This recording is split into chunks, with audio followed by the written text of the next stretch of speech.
बताइए, आप इतने पढ़े लिखे आदमी हैं, मैं आपको बोलूं यीशु मसीह को स्वीकार कर लो, धर्मांतरण करेंगे आप? नहीं करेंगे। स्वाभाविक है, एक सोच है, एक वैचारिक एक दिमाग में डाल दिया गया है कि ये व्यक्ति चोर है। ईसाई समाज को धर्मांतरण के नाम से आरोपित करके शोषित कर रहे हैं और उसका दंश ईसाई समाज झेल रहा है, जबकि ऐसी कोई बात ईसाई समाज में है ही नहीं। ये मुझे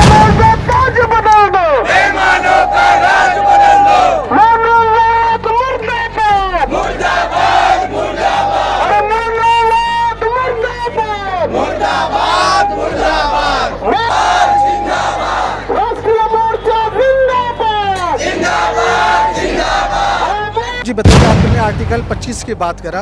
आर्टिकल 25 1 और 2। 1 कहता है पसंद के धर्म मान लीजिए, लेकिन 2 ये भी कहता है राज्य सरकार को कि कहीं जबरन कुछ ऐसा होता है जो अवैध है, उस पर वो नियम बना सकते हैं। उसके तहत उन्होंने बताया है। क्या गलत है भाई? यदि धर्मांतरण हो रहा है तो उसको लिस्ट जारी क्यों नहीं किया गया? प्रलोभन दिया गया तो कितने हजार का, कितने लाख का प्रलोभन किया गया? हम तो प्रैक्टिस कर रहे हैं कोर्ट में, हमने तो बाकायदा फाइलें पढ़ी हैं। प्रलोभन की वस्तु वहाँ दिखती ही नहीं है। जब प्रलोभन की वस्तु वहाँ दिख नहीं रही है तो आप साबित कैसे कर रहे हैं कि प्रलोभन हुआ है? मैंने आर्टिकल 25 अगर हटा दें, कुल मिला के परेशानी किस पर है कि कलेक्टर से परमिशन लेना, इससे परेशानी है?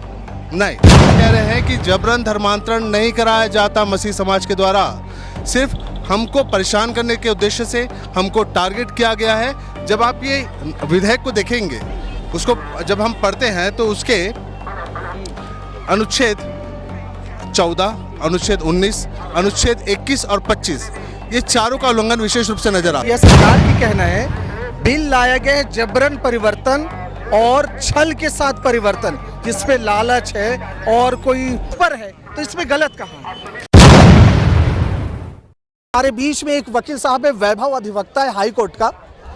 आज हाई कोर्ट में एक फैसला आया है और ये फैसला मसीही समाज के पक्ष में माना जा रहा है। दूसरी बातें, सरकार ने जो स्वतंत्र अधिनियम लाया है 2026, उसको ये कह रहे हैं कि हमारे विरोध में है, टारगेट कर रहे हैं। टेक्निकल कई बातें हैं, इसलिए हम वकील साहब से सीधे मिलेंगे। ध्यान रहे, हाई कोर्ट के वकील है। सर, आज जो फैसला है कैसे देखते हैं उनको?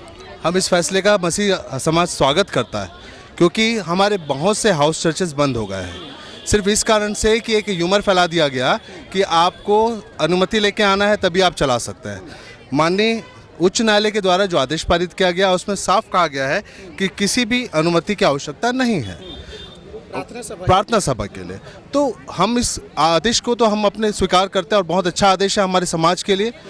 और बहुत से ऐसे चर्चेस हैं जिसको ज़बरदस्ती बंद करा दिया गया है, सिर्फ ये कहकर कि ये धर्मांतरण कराते हैं, जबकि झूठा आरोप है।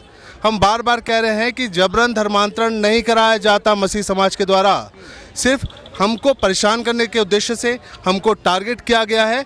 जब आप ये विधेयक को देखेंगे, उसको जब हम पढ़ते हैं तो उसके अनुच्छेद 14, अनुच्छेद 19, अनुच्छेद 21 और 25 ये चारों का उल्लंघन विशेष रूप से नजर आता है। मैं आपके श्रोताओं को कुछ ध्यान आकर्षित करना चाहता हूं कि धर्म स्वतंत्रता विधेयक 2026 के का कंडिका का के 3, 5 घ 1, 2, 4 ड च ज ढ त प था घोर आपत्ति है मसीह समाज को, क्योंकि ये सारे इसमें जो परिभाषा का उल्लेख किया गया है, यदि मैं आपसे बात कर रहा हूँ वैचारिक रूप से कि भैया आप बाइबल पढ़िए, तो अन्य कोई व्यक्ति यहाँ भीड़ में खड़ा हुआ मुझ पर धर्मांतरण का आरोप लगा देगा और मुझे जेल भेज देगा। ये तो बड़ी विडंबना की बात है। दूसरी चीज़, मसीह समुदाय के हॉस्पिटल है, स्कूल है, वहाँ बच्चे पढ़ते हैं, लोग आते हैं चिकित्सा के लिए। अगर वहाँ पे कोई आ रहा है तो क्या उसे प्रलोभित किया जा रहा है? बिल्कुल नहीं। मसीह समाज का काम केवल और केवल सेवा भाव के रूप में है। उसको धर्मांतरण का चोला पहनाकर राजनीति का कार्य की जा रही है भाजपा के द्वारा। बस हमारा यही कहना है। सर, भाजपा या सरकार की कहना है बिल लाया गया जबरन परिवर्तन और छल के साथ परिवर्तन, जिसपे लालच है और कोई पानी की बात करने वाले, उस पर है, तो इसमें गलत कहाँ है? जबरन धर्मांतरण तो होता ही नहीं। पहली बात, जब आप यहाँ पे भी भीड़ में इतने सारे लोग खड़े हैं, आप किसी से भी माइक लगा के पूछ लीजिए कि क्या तेरे को चावल से, क्या तेरे को पानी से, क्या तेरे को तेल से लालच प्रलोभन मिला है क्या? ये भीड़ में कोई भी नहीं बोलने वाला। इवन किसी को पैसे से बुलाया ही नहीं जाता। सब अपनी मर्जी से, अपनी आत्मा के अनुसार यीशु मसीह पर अपनी आस्था रखते, विश्वास रखते, इसके कारण एकत्रित होते हैं। केवल यही एक बात है और उसको एक राजनीतिकरण करके धर्मांतरण का आरोप केवल ईसाई धर्म पर लगाया जा रहा है, टारगेट करने के उद्देश्य से। मतलब आपको क्या लगता है फिर सरकार क्यों लेके आए, टारगेट ही कर रहे हैं? कहीं भी जबरन, मतांतरण, ब्रेन वॉश, पैसा, लालच, कोई एक केस नहीं है। एक बात बताइए, आप इतने पढ़े लिखे आदमी हैं, मैं आपको बोलूं यीशु मसीह को स्वीकार कर लो, धर्मांतरण करेंगे आप? नहीं करेंगे। स्वाभाविक है, एक सोच है, एक वैचारिक, एक दिमाग में डाल दिया गया है कि ये व्यक्ति चोर है। ईसाई समाज को धर्मांतरण के नाम से आरोपित करके शोषित कर रहे हैं और उसका दंश ईसाई समाज झेल रहा है, जबकि ऐसी कोई बात ईसाई समाज में है ही नहीं। ये मुझे बताइए, आपने आर्टिकल 25 की बात करा, आर्टिकल 25 1 और 2, 1 कहता है पसंद के धर्म मान लीजिए, लेकिन 2 ये भी कहता है राज्य सरकार को कि कहीं जबरन कुछ ऐसा होता है जो अवैध है, उस पर वो नियम बना सकते हैं, उसके तहत उन्होंने बताया है। क्या गलत है भाई? यदि धर्मांतरण हो रहा है तो उसको लिस्ट जारी क्यों नहीं किया गया? प्रलोभन दिया गया तो कितने हजार का, कितने लाख का प्रलोभन किया गया? हम तो प्रैक्टिस कर रहे हैं कोर्ट में, हमने तो बाकायदा फाइलें पढ़ी हैं। प्रलोभन की वस्तु वहाँ दिखती ही नहीं है। जब प्रलोभन की वस्तु वहाँ दिख नहीं रही है तो आप साबित कैसे कर रहे हैं कि प्रलोभन हुआ है?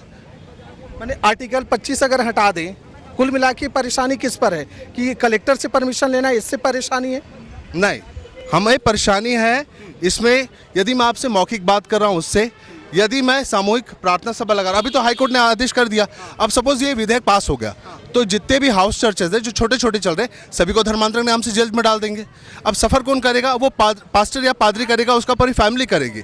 तो जब तक आरोप सिद्ध होंगे या वो छूटेगा तब तक तो परिवार परेशान होगा।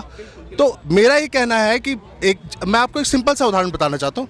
आप लोगों के नॉलेज में होगा दावरी केस, अब पहले कोई भी महिला किसी भी पुरुष के ऊपर शिकायत करती थी कि इसने मुझे दहेज से प्रताड़ित किया, सीधा उठा के जेल में। सुप्रीम कोर्ट ने गाइडलाइन लाया कि भाई आप इस तरीके से किसी को गिरफ्तार नहीं करेंगे, आप पहले इन्वेस्टिगेशन करेंगे, उसके बाद यदि वो जांच में दिखता है तब आप गिरफ्तार करेंगे। इस धारा में, इस बिल में सीधा गिरफ्तारी का प्रावधान कैसे? इन्वेस्टिगेशन तो करो। तो अब क्या करेंगे? उन्होंने तो गवर्नर के पास भेज दिया पास बिल बनाने का, साइन करने के लिए। अब आप क्या करेंगे? हम आज भी जो भीड़ इकट्ठा हुई है वो राज्यपाल महोदय जी से निवेदन करने के लिए इकट्ठा हुई है कि महोदय उस पर पुनर्विचार किया जाए, क्योंकि हम तो इसके लिए तैयार हैं। आगे भी लड़ना होगा तो हम माननीय उच्च न्यायालय जाएंगे, बिल्कुल जाएंगे। आपको लगता है वहाँ ये पास हो जाएगा, मान्य होगा कि टिका का नहीं? ये तो देखिए राजनीतिक लोग ही आपको बता सकते हैं। अभी हम इस पर कोई टिक्का टिप्पणी नहीं करना चाहते। जो होगा भविष्य का जो भी होगा वो हम बताएंगे। देख रहे हैं 1968 के कानून को 3, 4, 5 जो प्रलोभन की कंडिका को दर्शाता है उसका भी अभी दुरुपयोग हो रहा है। कैसे? उसी का दुरुपयोग हो रहा है। कैसे? अभी अधिकतर पास्टरों को प्रलोभन के नाम से जेल भेजा जा रहा है, 299 लगाया जा रहा है इष्ट निंदा के नाम से, जबकि ये व्यक्ति उस स्थान पे मौजूद ही नहीं है। वो ये बोल रहा है कि आपने इष्ट निंदा की, आपने मुझे प्रलोभन दिया। इस आधार पर सिर्फ जेल भेजा जा रहा है राजनीतिक बल के दबाव से। अब सोचिए, जो 1968 का कानून कहता है उसका भी दुरुपयोग हो रहा है, तो नए कानून का तो धज्जियां उड़ा के रख देंगे। सर, वोट तो आपसे भी लेंगे ना, तो राजनीतिक दबाव कैसे होगा? जो भीड़ आती है वो एक राजनीतिक दल की तरफ से भेजी जाती है। ठीक है ना, तो नुकसान तो होगा ना उनको भी। वोट तो आपसे लेना है ना। बिल्कुल, तो फिर ऐसे कैसे होगा? यही हो रहा है, यही चल रहा है छत्तीसगढ़ में। इसीलिए तो विरोध में इतने सारे लोग उतर पड़े हैं। आप किसी से भी पूछिए, राजनीतिक दल के लोग आएंगे, वहाँ पे आपत्ति दर्ज करेंगे, पास्टर को उठा के थाने में बैठा दिया जाता है, 2-3 घंटे में एफआईआर दर्ज हो जाती है। एक भी धर्मांतरण का केस नहीं हुआ साबित अभी तक। आप बेल हमारी हो गई है, सारे केसेस पे बेल हो गया है। आप राजनांदगांव के डेविड चाकू जी का देख लीजिए, उस पर भी जमानत हो गई। क्यों हुआ? क्योंकि प्रलोभन की वस्तु वहाँ थी ही नहीं। ठीक है, तो सारी बातें आपके सामने हैं। ये मसीही समाज है, जमीन पे उतरे हुए हैं और बिल्कुल अपनी लड़ाई लड़ रहे हैं। दर्शकों, इस विषय में आप क्या सोचते हैं? अपना विचार जरूर रखिएगा। आप देख रहे हैं महानदी न्यूज़। जय हिंद, जय छत्तीसगढ़।